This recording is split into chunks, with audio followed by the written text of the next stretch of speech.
Yeah. Wow.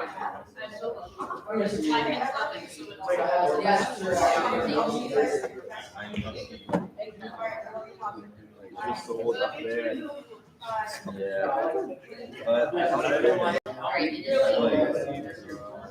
At least you still. Wait, when did you buy it? I bought it like right now.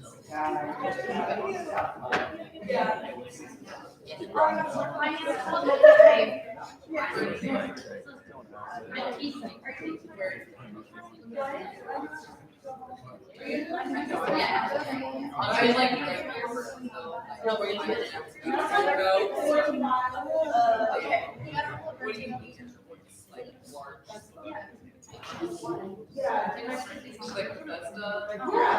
Mine's over break. Mine's always over break. Where is it?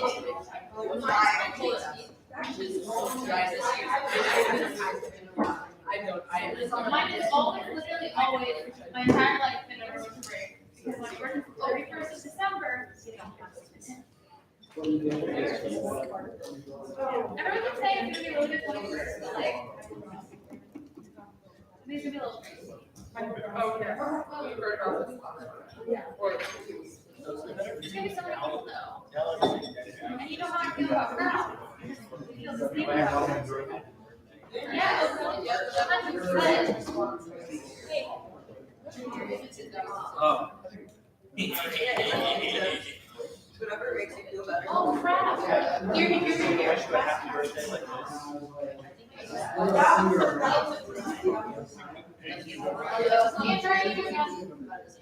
What if I just don't you dare?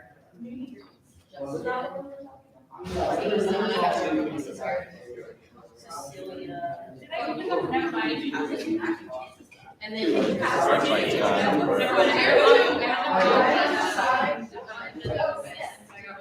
yes, ma'am. You don't make They only give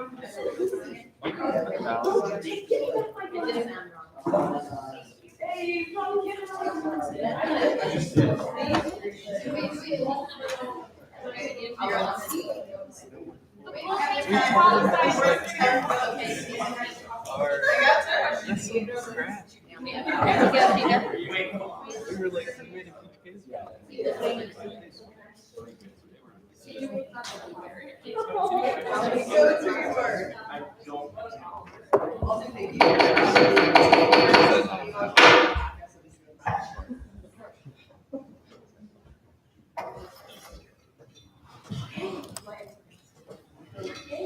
I'm calling this meeting to order at 8:16 p.m.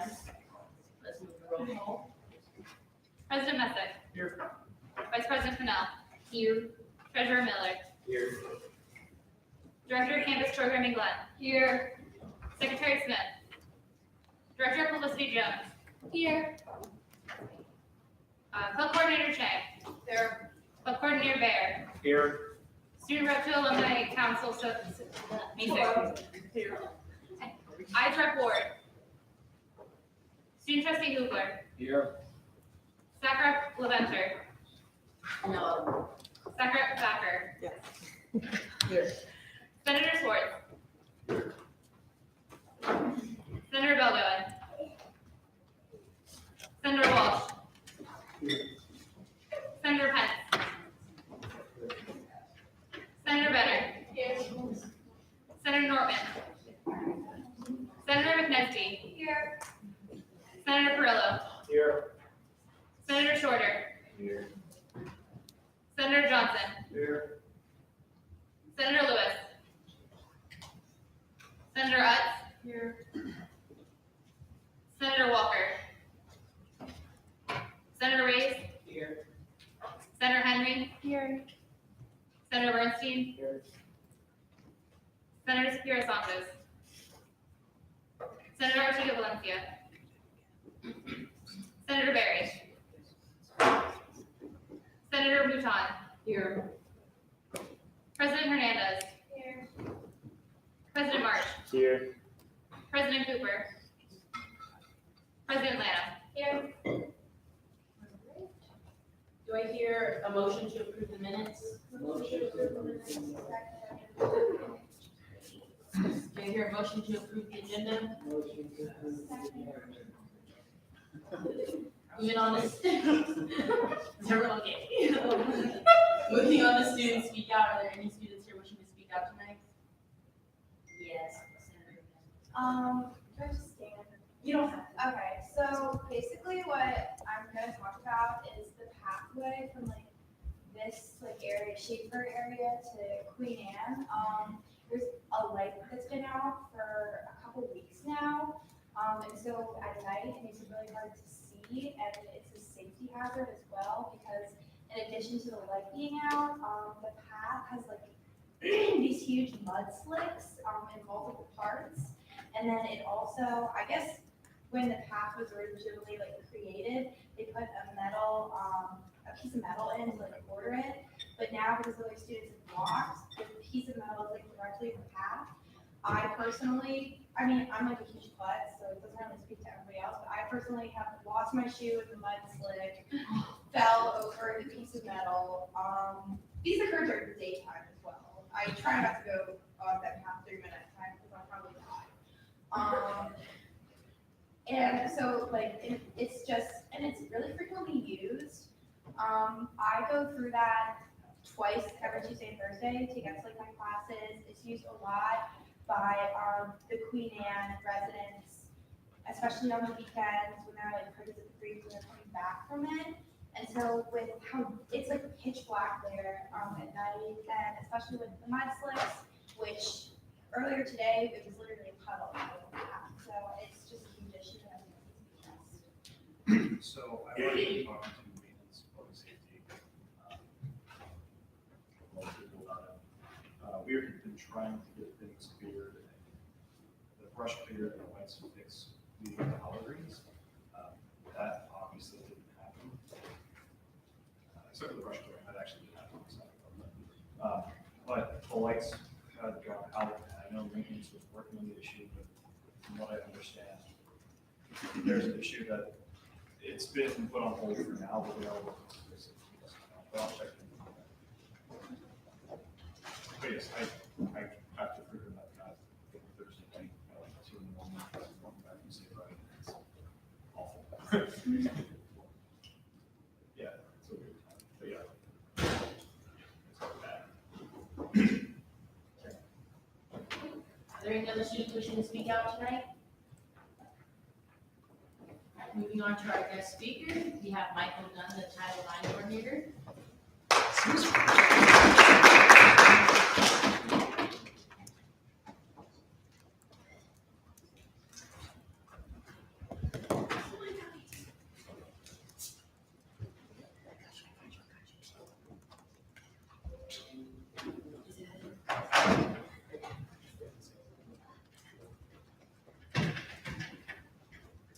Spacious, so much room.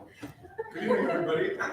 Thank you very much for having me tonight. It's a pleasure to be with you all. My name is Michael Dunn, I'm the Title IX coordinator.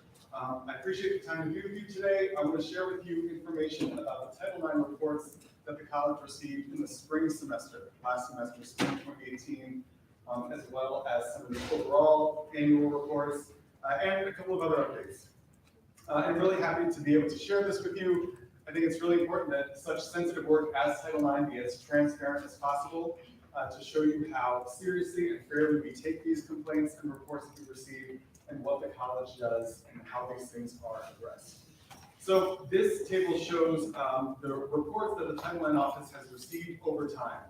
You can see in the spring semester, the Title IX office received 46 reports. 41 were Title IX related, 5 were non-Title IX issues. And you can see that over time, there's generally more reports in the fall than there are in the spring.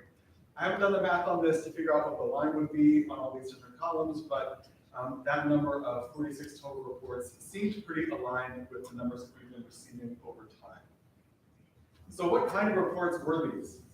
The most common issue that was reported was sexual harassment. 16 of the 46 reports were involving allegations of sexual harassment. In terms of other things, you can see here, the next most common was non-consensual contact. Are we okay in the presentation?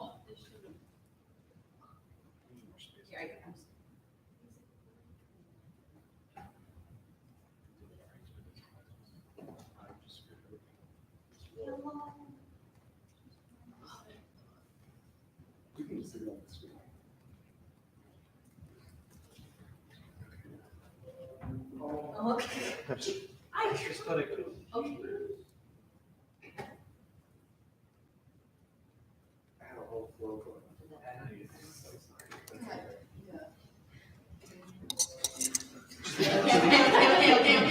Okay. All right, everyone good? Okay. So you can see the list of issues here, right? Non-consensual intercourse refers to any kind of intercourse, anal, vaginal, or oral sex without consent. Everything else is pretty self-explanatory. The sexual assault unknown cases, we had 2 of those. They refer to reports of sexual assault where we don't know if it involved contact or fondling or any kind of intercourse. So, moving on. How do these compare then to the fall reports, right? In fall 2017 versus spring 2018. In both semesters, sexual harassment was the most common issue that we faced. Most of these numbers are pretty similar from one semester to the other, allowing for the fact that there were about 20 fewer reports in the spring.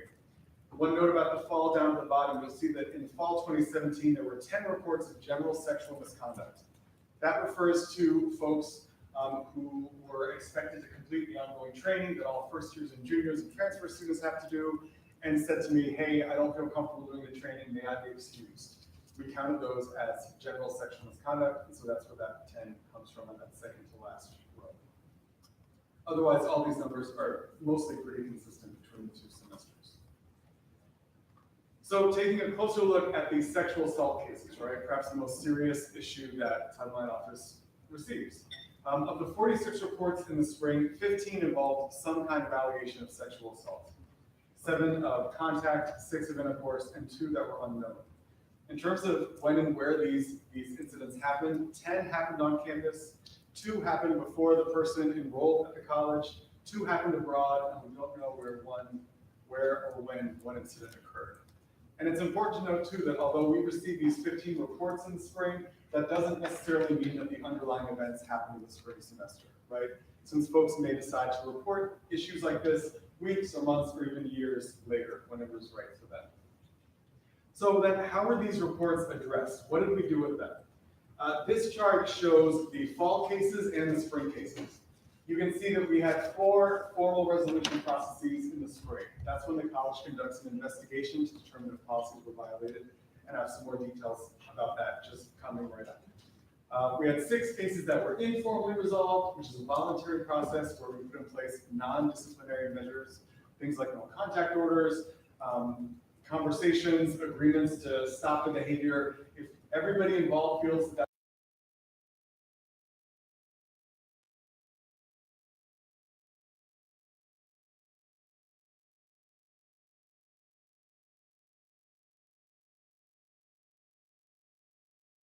request to remain confidential or that the college not take action. These are cases where someone will come forward, and even though the college knows the details of the situation, including the identity of the person who allegedly did this, the college agrees to honor the person's wishes and to not take formal action. As you can see, most cases, though, just kind of went as far as they could with limited information. That's 24 out of 46 cases. That number includes folks who did not respond to outreach from the office, which is totally okay. It refers to people where the college may not have jurisdiction over the person who engaged in the behavior, but these are cases where the college can still take action. In a lot of these cases, we made referrals to law enforcement, got folks medical attention, counseling assistance, academic help, whatever they might need. And then those non-Title IX issues were farmed out to the appropriate offices. A lot of those involved interpersonal conflicts, reports of child abuse, things like that. So, in terms of those formal resolutions that I mentioned before, we had 7 cases that were formally resolved last year total. 7 cases went through a formal investigation process. Of those cases, there were 5 findings of responsible. There was 1 finding of not responsible, and 1 case was closed without prejudice, meaning that it was closed without reaching a finding. And so what kind of sanctions did we employ in those cases for those responsibility findings? In student cases, the sanctions ranged from disciplinary probation, community service, and self-reflection, bundled together, all the way through suspension. In cases involving employees, because this covers employees as well, sanctions included termination. So last semester, students and employees were removed from campus because of violations of Title IX. So it's worthwhile, I think, to look at not just last year's formal resolutions, but the ones from the year before that.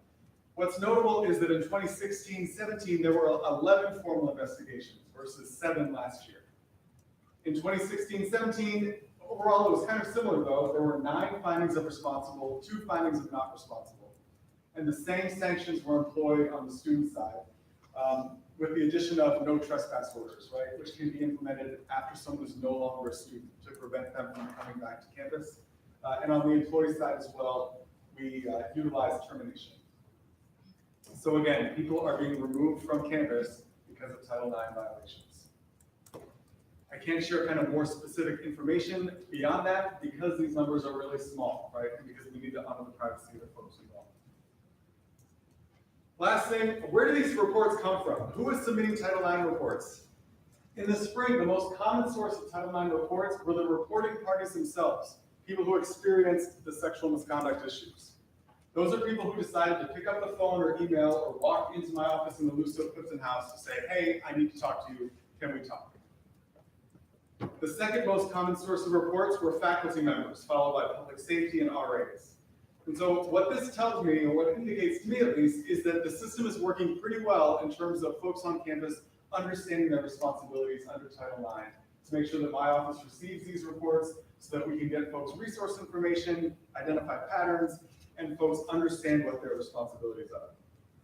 And so that's the spring. The numbers are basically pretty similar for the year as a whole, both fall and spring. Again, the plurality of reports came from the reporting parties themselves. People voluntarily coming in to say, hey, I need some help, which I think indicates some level of trust or credibility or belief that the college is going to do something to help them, right? And again, you see a lot of different responsible employees, folks who have a responsibility to share information with my office, getting that information to my office. And then, so that's it for the case report. I guess we'll hold on questions till we finish here. Let me share just a couple of other brief updates for you. One really fun thing is that we have a new full-time Title IX person on campus. Tawana Barnes is our full-time Title IX investigator / prevention specialist. She started last Monday. This is day 7 on the job. Bless you. I'm really happy to have her. She's very well qualified. She's done investigative work in Title IX and other civil rights issues in California before this. She has a ton of energy. She's awesome. It's really good having her here. I think she's going to be taking the lead on a lot of different prevention projects. She'll be working in all areas of Title IX. It's a great way to diversify the office, have somebody else students can come to, and so I'm glad we'll have a chance to work with her and bring her into the fold here as well. I mentioned the last time I was here that there was going to be a focus group on the Title IX climate survey. That focus group took place on October 18th. We had 6 people show up, which is awesome.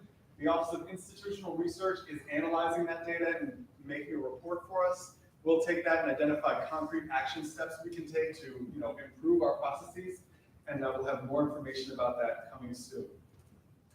And we've had a lot of stuff going on. There are a lot of opportunities for folks to be involved and to be heard around Title IX issues. The ongoing training for first years, juniors, and transfers is basically finished. We have 97% completion. That's awesome. I was here at SGA on October 2nd. We had that focus group on October 18th.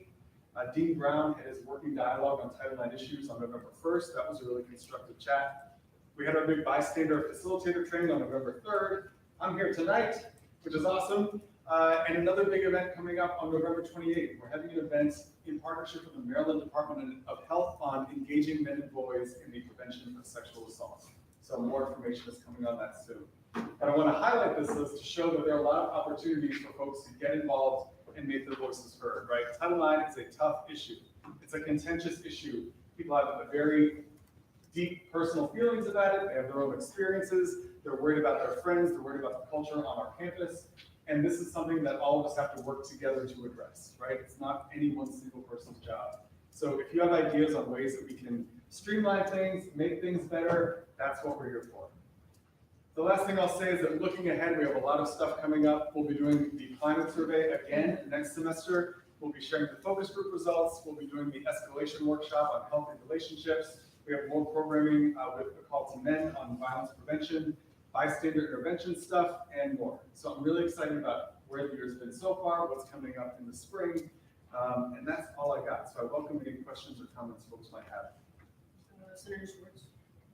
So you said you only had like an investigation in this setting.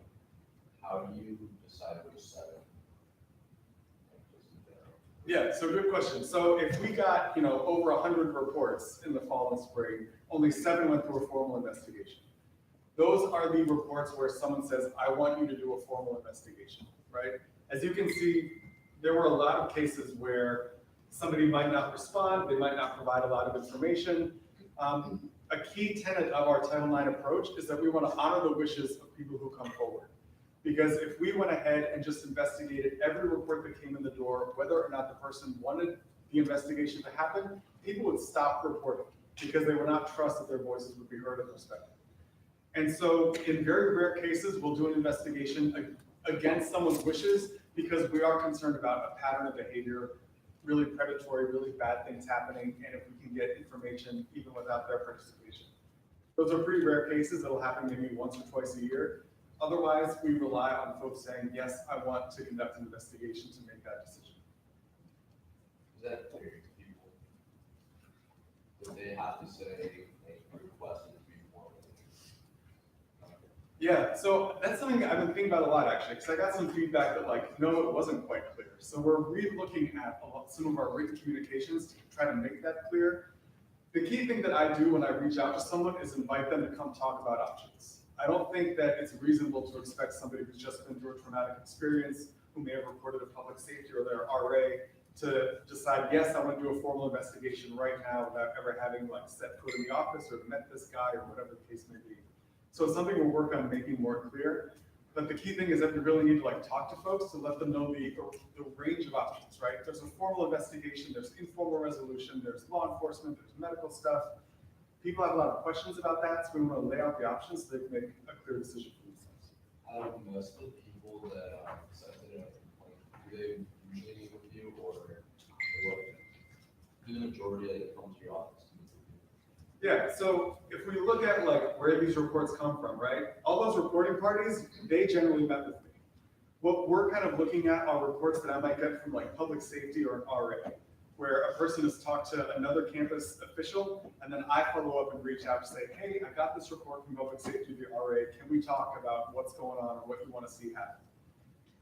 And so the key thing there is how do I make it clear in that communication that we're not doing an investigation unless you kind of give an affirmative signal that yes, you want to do an investigation.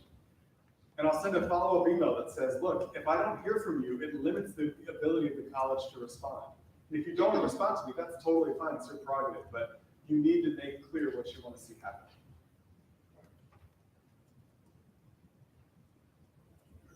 Senator Matthew. What day did you say the final workshop you had in November was? That is November 28th. Trustee Hooper.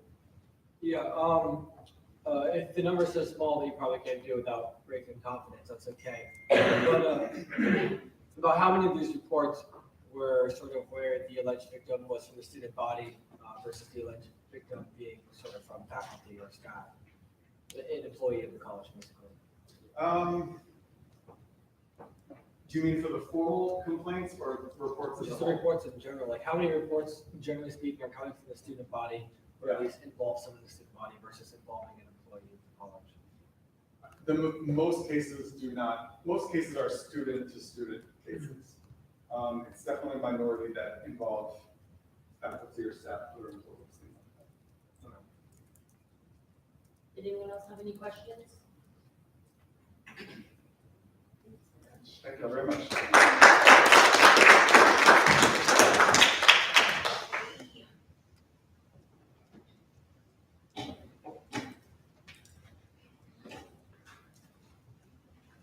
Alright, moving on to business bill 1810, funding for Black History Month speaker. Is anyone here to speak? Okay, ICT.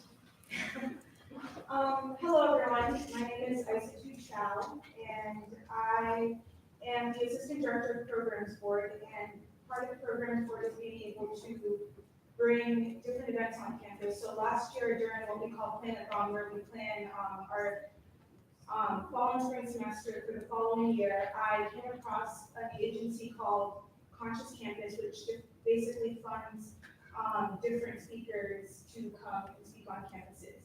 And so I did a little research and I found Michael Brown Sr. And as I'm sure most of you guys are aware, Michael Brown Sr. is the father of the unarmed 18-year-old black man who was fatally shot by the police or in 2014, back in Ferguson. So I know that there were some questions raised last week or 2 weeks ago whenever the bill was presented about what exactly Michael Brown Sr. will be talking about and his points and all that. So I had a few phone calls with his agent, Greg Vera, and last Friday I had a phone call with him and he talked to me about the points that Michael Brown Sr. will be touching on. So he talks about his experience about losing his son. He was not too far away from where it happened, so he was able to be there at the time his son died. And he tells the actual true story of what happened because the press lied about it, and it wasn't what actually happened on the media. That's not what the media portrayed. And so he tells the actual story of his son, the actual story of how the media portrayed it, and the actual story about the day it happened and all of that. He also talks about the Children for Change Foundation that he has and that he's been growing since his son passed away and how he's moved forward and learned from this experience because as you know, we can imagine it's hard losing anyone you care about. He also touches on police brutality and I asked him to kind of go into detail about this because I know that this is a controversial issue. But he basically says that he doesn't state what side he is on regarding police brutality. He doesn't influence sides. He just simply states his experience with police brutality and, you know, what he learned from it, what he could take away from it, just a real life experience of what he experienced with police brutality. But he's not influencing anyone or imposing anyone's views to sway any particular way. He also includes a question and answer portion, which takes up a good chunk of the time as well, because he's done this, I don't know if I mentioned this, but he's done this in the past numerous times. He's spoken at many campuses, and he loves it, and the students love him, and when I asked the agent if there's anything that I should make you guys aware of, he said that he's a very sweet guy, he's friendly, it's a very powerful and emotional message. And I asked for any safety concerns because those were some issues that were raised with, on the board. And he said that we shouldn't worry about any safety concerns. Again, he's done this on many campuses in many different areas. And I know that, you know, we're in a pretty conservative area, but I don't think that should, for one, stop us from bringing these types of events on campus. If anything, it should encourage us to. But he still said that he wouldn't worry about it. Michael Brown Sr. is a very sweet guy. He's not a monster, nothing to be afraid of. He's just here to share his story. Hopefully encourage people to be aware of these issues. And then, so what are my goals and what am I hoping to gain from bringing the speaker? I hope that we as a campus can stay woke. We're very fortunate and privileged individuals, and I say that even as a person of color. I know that particularly this campus, I haven't experienced personally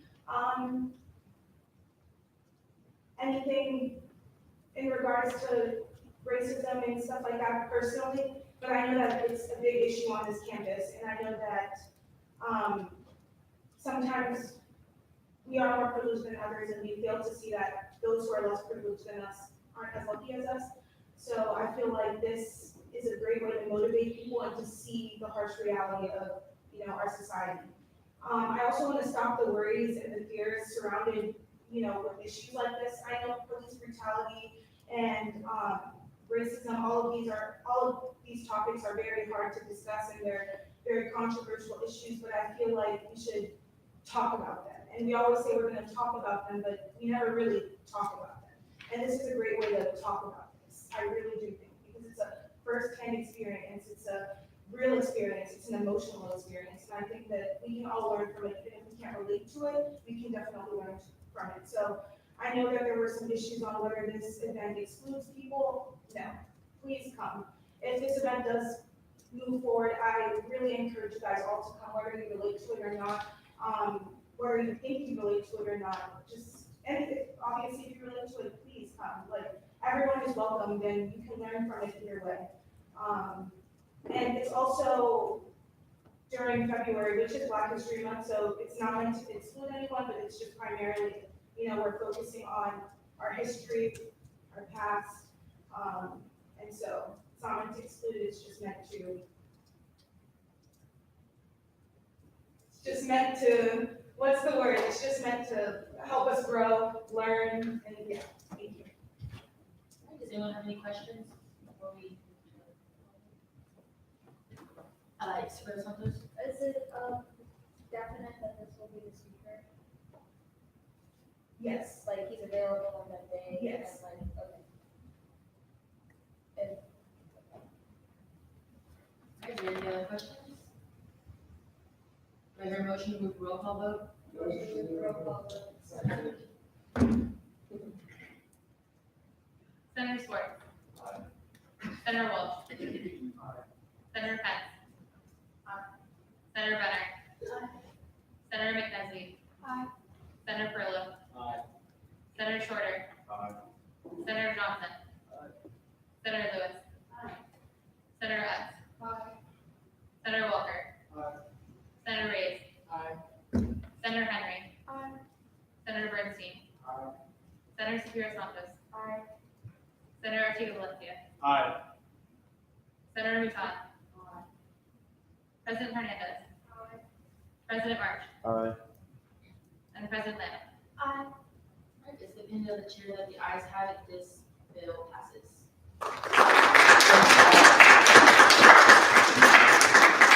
Thank you guys, thank you. I really appreciate it. Alright, moving on to bylaws amendment 1805, SGA web editor and point news representative position. Hey guys, This is- I'm gonna talk about that. Move away from the mic a little bit. So basically, we are making a new SGA website. We hope to have it up in around January. There is going to be a lot of work being put into it, and what we want it to have is SGA club information, SGA programs board information, and then the SGA announcements that are covered here. We also want it to feature different club events that are happening, different articles, point news articles that relate to SGA related events, just as a way to show SGA's impact on campus, to see what's going on that's funded or does something with SGA. It's a lot of work for the director of publicity and the club coordinator to take on, because we want to be doing weekly, we haven't decided yet, but we're going to do frequent updates on the information, because we're going to have events and that type of stuff. So what we're making is 2 new positions who will work specifically with the website. The first is a web editor, and the web editor's responsibility is going to be to, get this club information, get club events, get SGA announcements, get programs board related information, and get point news articles that relate to SGA, compile them all together and post them on the website. It's not actual content writing, that type of stuff. It's more just compiling information that's already out there and putting it into nice posts and posting on the website. Those posts will get approved by director of publicity and club coordinator before they're actually made public. But just to streamline everything effectively. But it will mostly be just kind of making the website up to date and look nice. The other position that we're creating is a point news representative. This is going to be somebody who is on Point News and gets to look through all of the articles. They can then nominate SGA, any type, SGA programs board, clubs, just SGA, any type of related event, they can nominate it and send it to the web editor. and it can be a featured SGA related article that's on the website. If they want to, they can also write their own updates or their own articles about things, but that's not going to be a mandatory project for them to do. And basically, both of these positions are going to be in publicity committee. They're not going to have the same responsibilities as the other members of publicity committee because they're going to be doing more daily work instead of the monthly meetings that committees have. Does anybody have questions about it or the website or anything? Okay, yes, President. How are the positions appointed? It looks like it says that the Point News representative is appointed by the president, but what about the web editor? I believe the bylaws amendment says that all committee positions are nominated by the president. It's, Nominated, confirmed by the president. yeah, it's gonna be who's, interested. It's not gonna be, but yeah, they're all of the positions and committees are the same nomination style. Alright. I suggest that instead of having, at least from the point of view of they should probably nominate somebody on their own. That's what we've been talking to Point News, and I think, Caleb, we've been talking to the Point News for It was, so it's supposed, they're supposed to work directly under the Point News. It's just a co-op, like a joint, partnership between the two parties. Particularly because the Point News is already reporting on these, events and, activities that are going on around campus.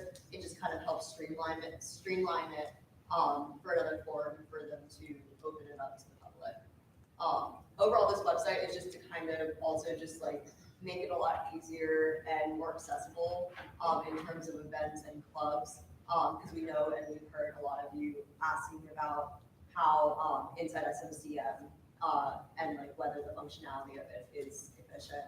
And so we're working on making it more efficient. And through working with the Point News, because they already are gathering that information, and then with the SGA, hopefully it's going to be a lot more organized and more user-friendly. Okay. So like basically they nominate and then we like vote. They all they can do is like nominate. In the bylaws, it says that if this gets approved, it says the Point News will nominate and then the president.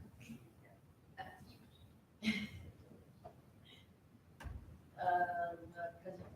I really like this. This is a good idea. I guess this is probably something you've already considered. And if you haven't, a suggestion would just be like a tab that also kind of spells out our roles so that people understand them. Yeah, And so also- we're gonna have an example of the website once we actually have it all together. But one of the most important things that we're looking at is making sure people know who you guys are and what your positions are. I'm sorry, did I interrupt you? Yeah, it's okay. And then this will happen before like the next election period too, so people understand like what they're voting us into. Okay, thank you. Trustee Hooper. Good. I just couldn't see further down my phone on the phone instead.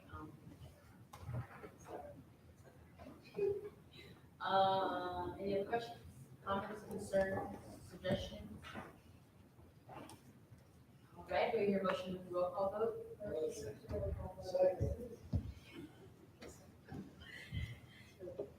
Senator Swartz. Senator Walsh. Senator Pence. Senator Benner. Senator McNesby. Senator Perillo. Senator Shorter. Senator Johnson. Senator Lewis. Senator Utz. Senator Walker. Senator Reyes. Senator Henry. Senator Bernstein. Senator Shapiro Santos. Senator Artiga Valencia. Aye. Senator Muzan.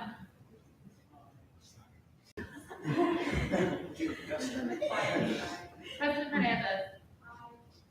President March. President Lamb. Is the opinion of the chair that the ayes have it, this bylaws amendment passes. Okay, moving on to BSU as Wellness Center Talent Grant application. Is anyone here to speak about it?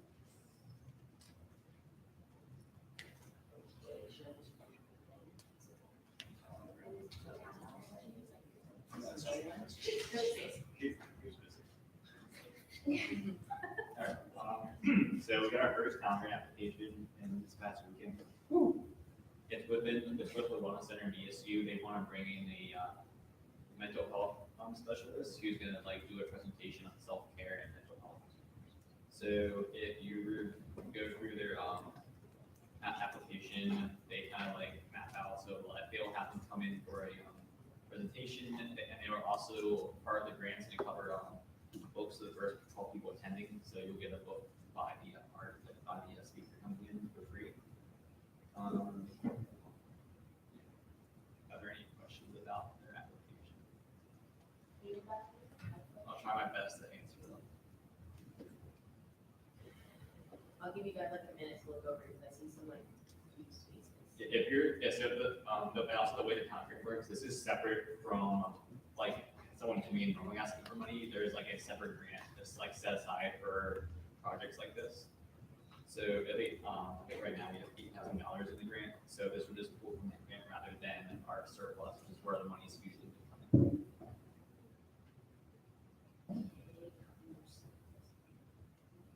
Okay, does anyone have any questions, comments, concerns?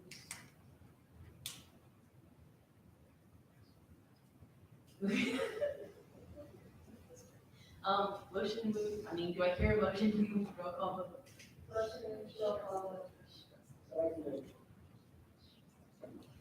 Senator Swartz.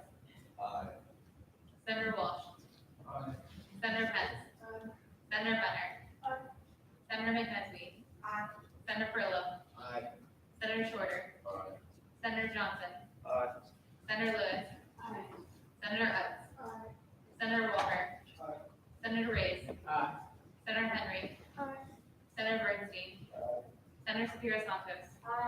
Senator Ortega Valencia. Aye. Senator Muzan. President Hernandez. President March. Aye. President Lana. All right, so we need to share that the ayes have it, this talent grant application passes. All right, 2018 Spring 2019 Club Fund Appeal. Now, All right. So this past weekend we had fun appeals for clubs. We had a new record and 12 requests. Great. We're left over at $8.30. So cutting it really close. If you have any questions about how we allocate money to the clubs, we went through and tried to be as fair as possible in terms of like what we have to require to fund and what the clubs were asking for. But we had to make a lot of cuts in terms of the total request. Are there any questions?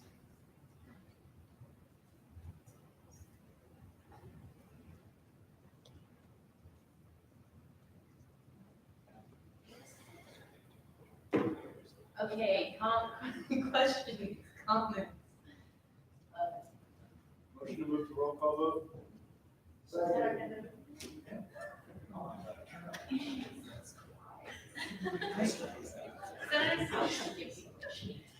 Swartz. Senator Walsh. Senator Pence. Senator Benner. Senator McNesby. Senator Furlow. Aye. Senator Shorter. Senator Johnson. Senator Lewis. Senator Utz. Senator Walker. Senator Reyes. Senator Henry. Senator Bernstein. Senator Shapiro Santos. Senator Ortega Valencia. Aye. Senator Muzan. President Hernandez. President March. Aye. President Lana. All right, so we have to share that the ayes have it.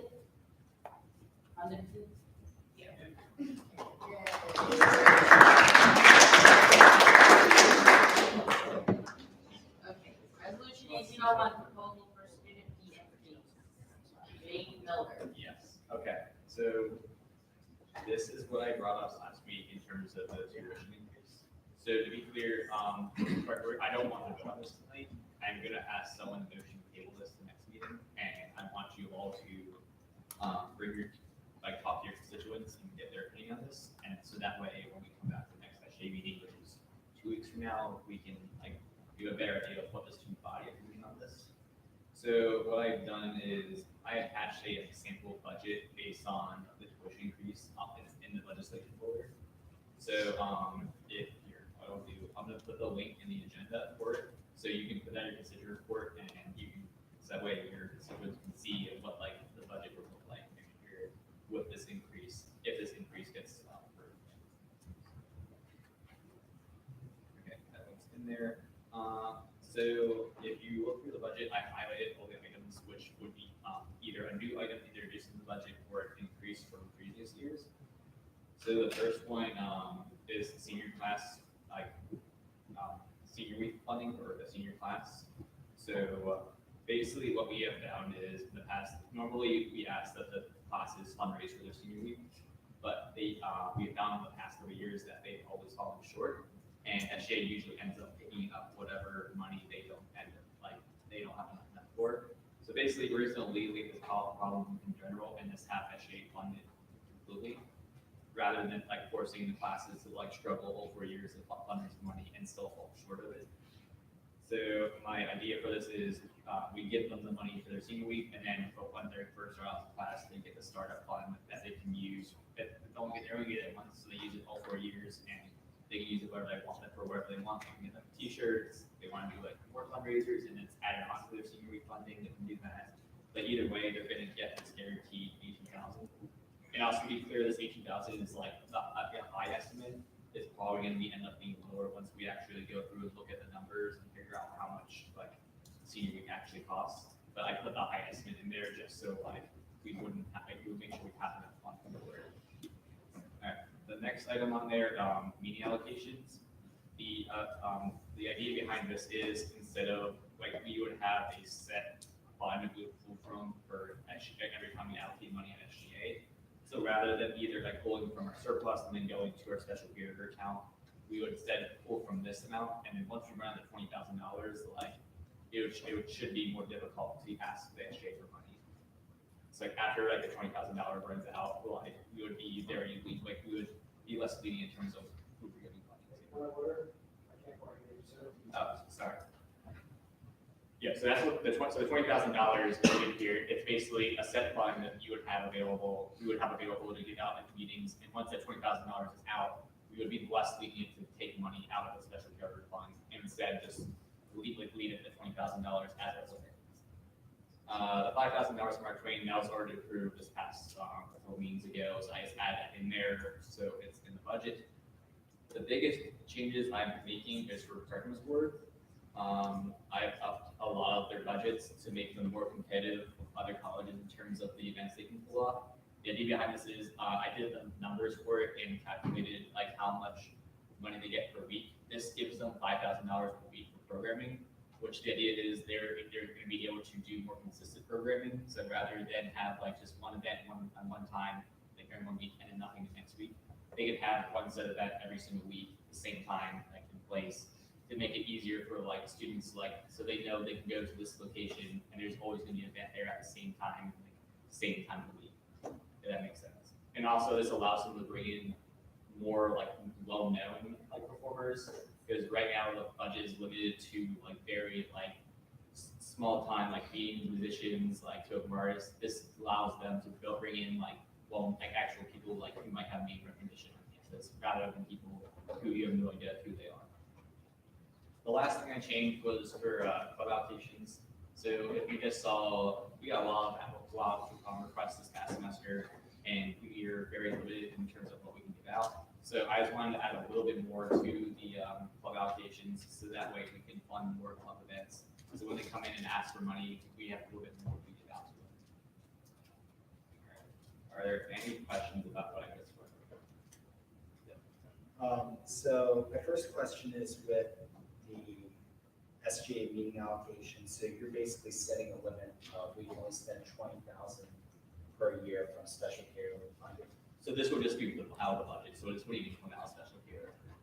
So this would just come out of our operating budget. So rather than saying like, so if you wrote a bill saying you're asking for $1,000, you would have it come out of the meeting allocations rather than special carryover fund. And then special carryover fund will remain separate from, and only be used in terms of like emergencies or for like very large purchases. how much do we have in special care?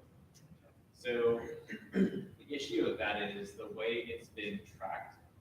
It's hard to say because, so the way special care order works is every time we have leftover money in our budget, it goes to that account. But the problem is, that's not the only thing going to that account.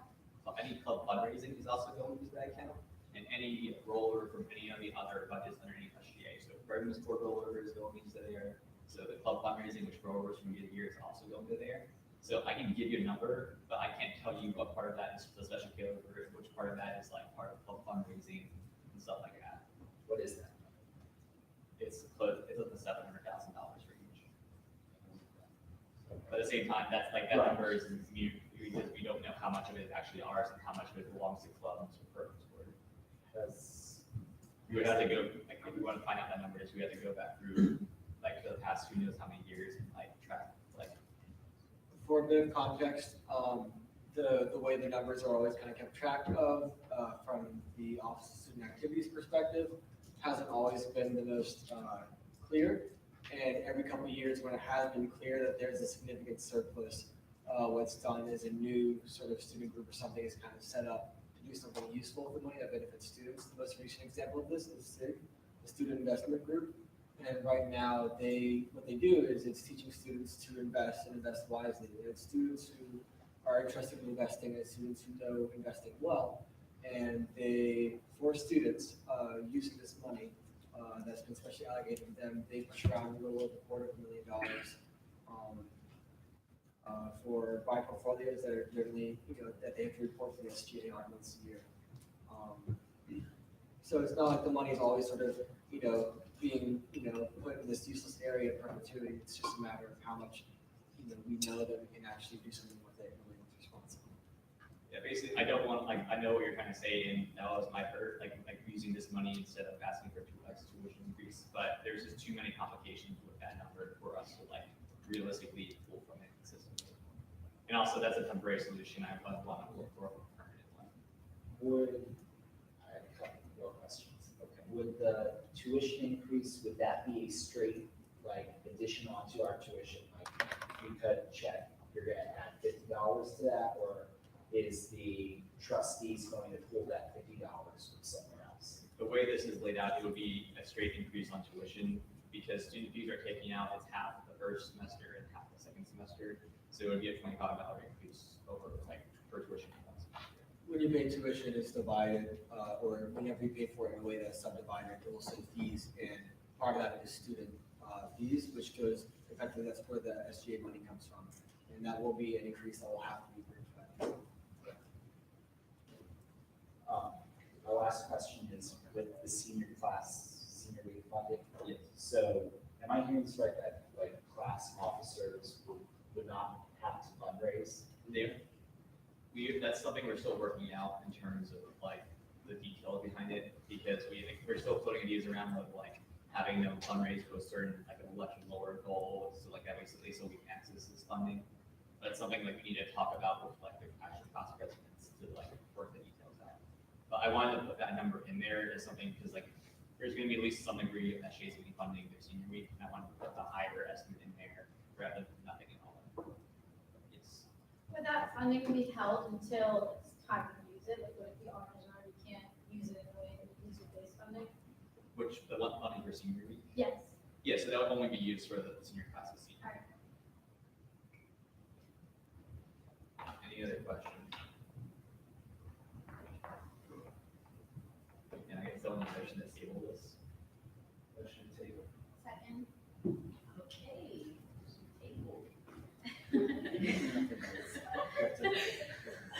Okay, table. How's what? Motion needs to be approved. Oh, okay, yeah, the motion to table. The resolution. Sorry. Okay, moving on to officer reports, President Messi. I got a couple things, not too much. Let's see. So the recent flyers that we're seeing in local communities that Caitlin was kind of to bring up. As soon as those were seen, I would let Dean Brown know about them, whether he knew about them or not. I response was pretty quick. Tomorrow night, as a result of these flyers, there's a Unity Vigil in Leonardtown. Team Brown has reserved 4 vans. It's looking for drivers, and there are 40 spots available for students to get a ride to the vigil if you don't like to go. I'll probably be driving one of the vans. We'll be leaving the campus center parking lot at 5:30. We'll be leaving from Leonardtown at 7, because that's how long the vigil lasts.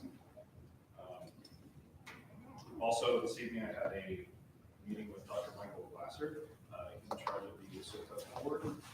One of the issues he brought up to me was the issue of communicating with students and creating a conversation about not just the SOCA board and what it means and getting students to interact with it and staff members, but also how we can improve communications in general. So just what kind of communication works best for you all besides email, because I think we're the only ones in the school who check our damn email.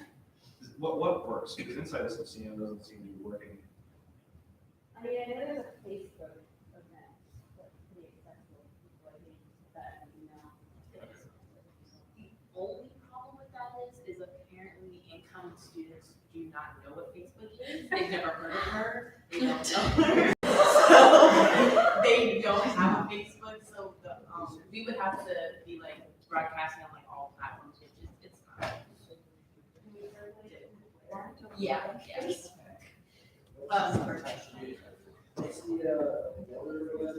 Elusive Clifton Award. The Elusive Clifton Award, I'm not entirely sure what goes along with it. I think it's just recognition. But it recognizes a staff member, specifically a staff member who students feel has shown a dedication to a student body and the campus community. I don't remember who got it last year, but as Dr. Glasser was describing it, there are a lot of staff members who will go through the doors cleaning up shit, and then we'll spend half an hour just talking with the student, and I don't give a shit. We'll spend half an hour, sorry.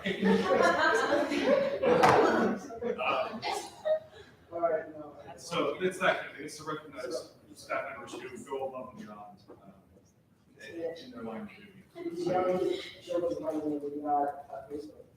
I've heard that's a rumor. I don't have any confirmation on that. Is that true? Sophia makes it. Oh, well, there's not. Student reps alumni council meeting. When is the award given and when do students need to nominate? So I believe it is already out on Inside SMCM. I believe. So is it one per semester? No, it's one per year. Okay, and so is it given at the end of the year? It will be given at the end. I think it'll be given at the end of this calendar year. So December. Okay, got it. So the reason I'm not entirely certain, the way this process is working is students nominate, Yes. and then it goes to a selection committee. So, Yeah. and then Dr. Jordan picks Right. the 3 that. So we're supposed to be deciding the 3 on December 17th at the absolute latest. I feel like it's. Comment was So besides Facebook and email. Twitter. Not Twitter. You have a Facebook. Yeah, I just one. Sorry, I'm so sorry. All right. We could also put it on the St. Mary's Instagram, like story. I run it and I'll just put it on. Great. Alex? So, I haven't been sharing it since I haven't looked at it once. Yeah. So, real talk, like, that's like, I don't know why, if they wanna push that on people's time, like, I have looked at it once. I don't know how many, how much everybody else does, but I feel like I think as us crotchety old bastards leave, it'll be used more.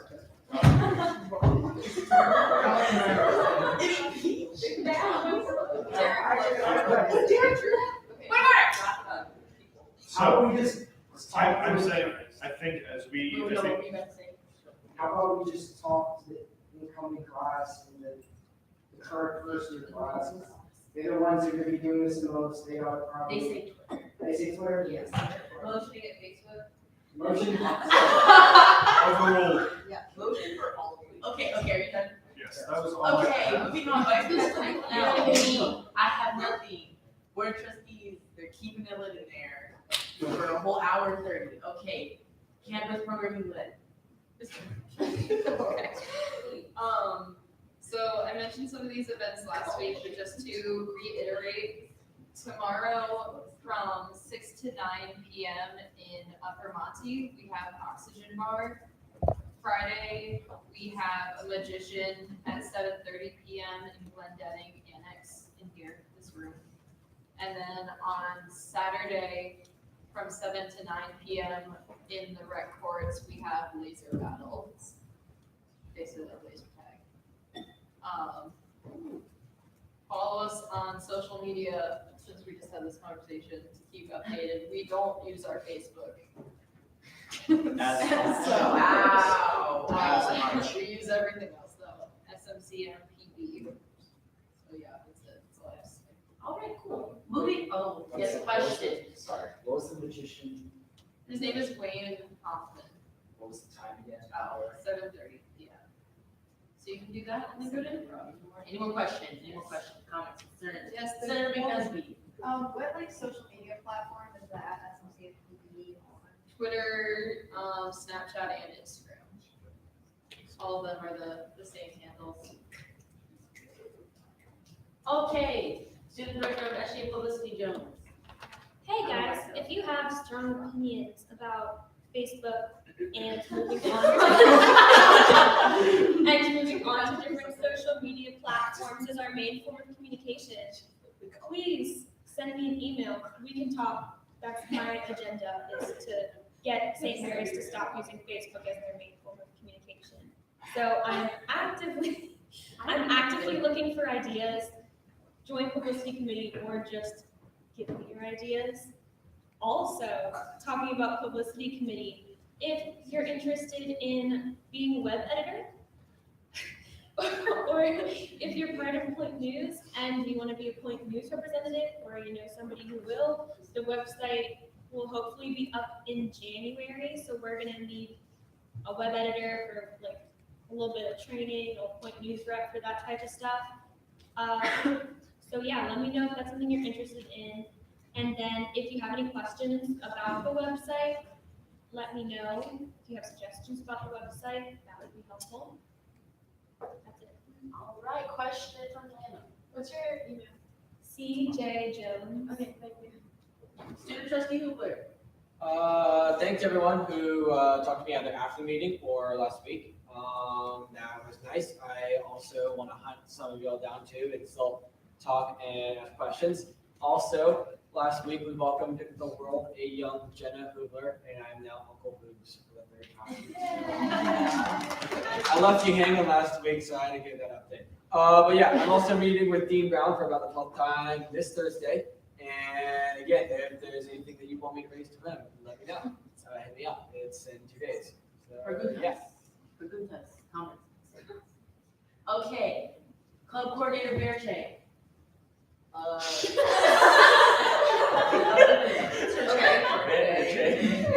So I just want to know, because I'm having this debate right now, do you want to would it be better for involvement fair to be on a Friday or a Saturday? Raise your hand for Friday.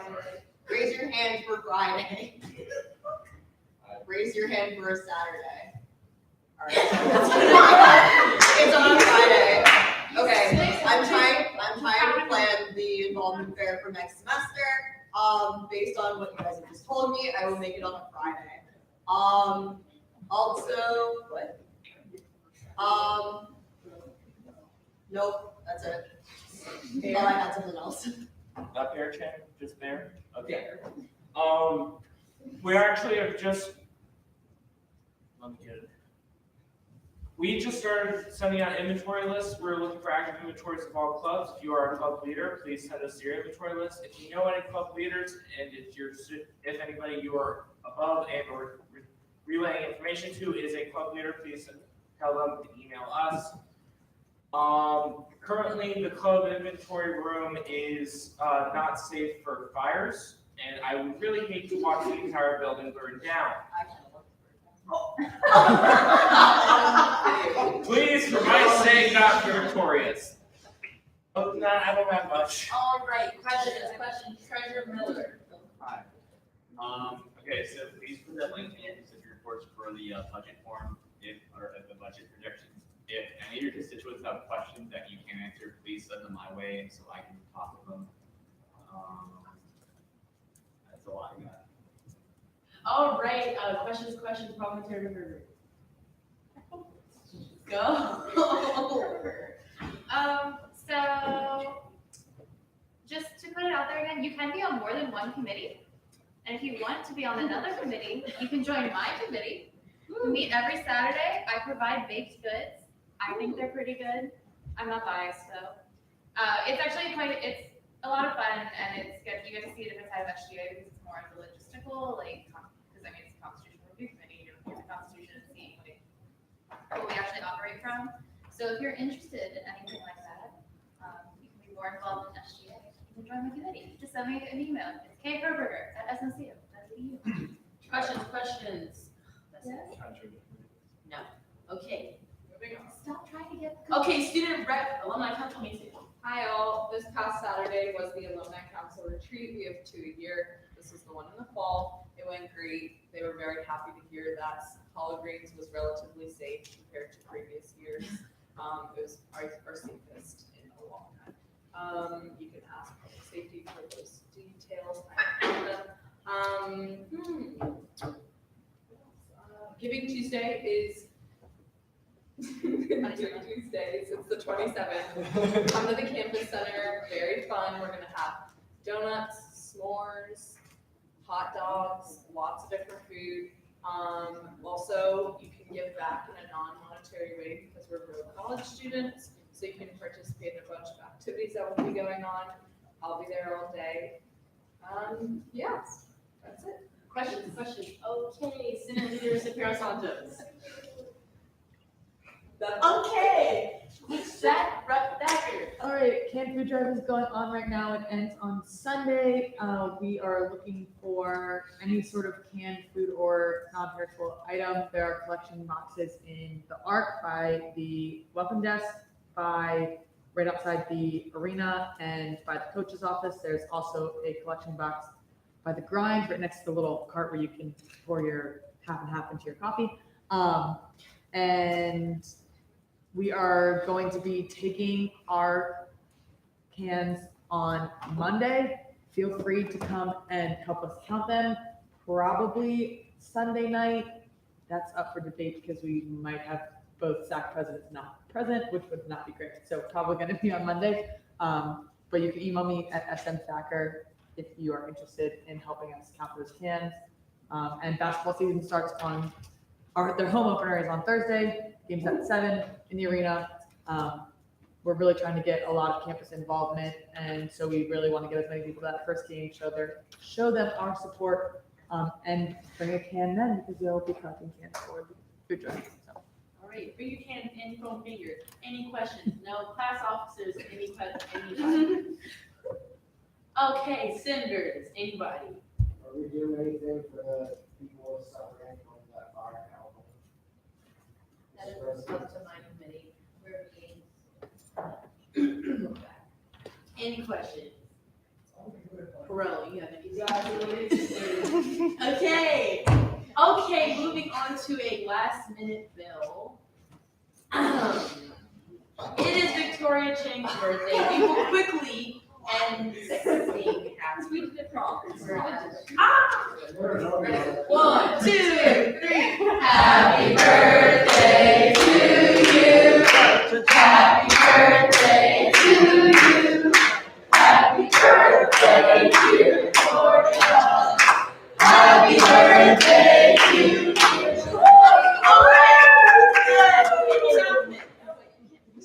Motion to adjourn.